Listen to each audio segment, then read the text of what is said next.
My next guest says falling off the so-called fiscal cliff will not only raise taxes on every single taxpayer, it will also put millions of lower middle-class households who aren't currently paying taxes back on the tax rolls and at a rate of 15%. He also says it would lead to a 6% point drop in GDP, increasing unemployment by 2%, resulting in nearly 3 million more people unemployed. That doesn't sound like much of a good idea, no matter what is said in Washington, does it? Joining us now, the man making that forecast, former Congressional Budget Office Director Douglas Holtz-Eakin, president of the American Action Forum. Good to have you with us, Douglas. Thank you, Lou. Doug, these are dramatic,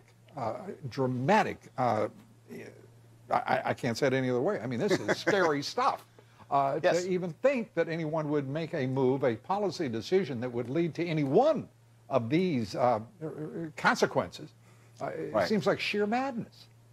Well, it's a legacy of not doing business in the past, and now we have, Congress's dirty laundry essentially built up at the end of the year, and this is a big hit. It's $400 billion of tax increases, $200 billion of spending cuts, $600 billion total. That's 4% of GDP at a time when we're only growing at 2% at best.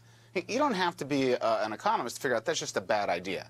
And the notion that somehow this should be a political lever to get one party or the other to do something is really playing with Americans' jobs. And, it's hard to defend that as an act of fairness. As you may have noted here, I have taken to calling it Demogeddon, not Taxageddon, because the Democratic leadership has taken ownership of the fiscal cliff and says straightforwardly, Senator Patty Murray saying that the Democrats are quite comfortable in sending us into recession, creating these consequences if Republicans refuse to raise taxes on the wealthy. This is preposterous that we'd even have the discussion, let alone the result. What's it going to take to avoid this horrible outlook that you provided us?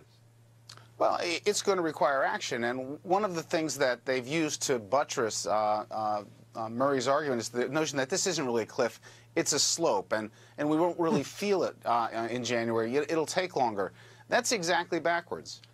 We're going to have investors looking at the dividend tax rate going from 15 to 45%, and they're going to get nervous and start shuffling their portfolios. We're going to have contractors sending out notices that they're going to give layoffs, and that's going to hurt economic confidence.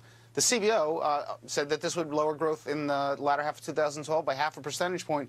Certainly, we are going to start paying for the fiscal cliff now, not later, and making it worse just makes no sense at all. And the idea that the president making this proposal is one thing, that the Democratic leadership would embrace it and take ownership of the fiscal cliff, or taxmageddon. It is truly Demogeddon. And the idea that they would go into the polls in ownership of this threat, putting this nation and millions of American workers in this jeopardy, is utter political suicide. I don't understand it. You can put aside, my forecast of recession, which I'm quite confident on. How big it would be, I don't know. Just look at the pieces of this. If the Bush tax cuts do sunset and they raise taxes on every American, the 10% bracket goes away. That hurts low-income Americans. The marriage penalty relief goes away. That hurts every married couple in America. They don't fix the alternative minimum tax, and the middle class has to fork out lots of money. That does not seem like a wise thing to do at this moment, either politically or economically.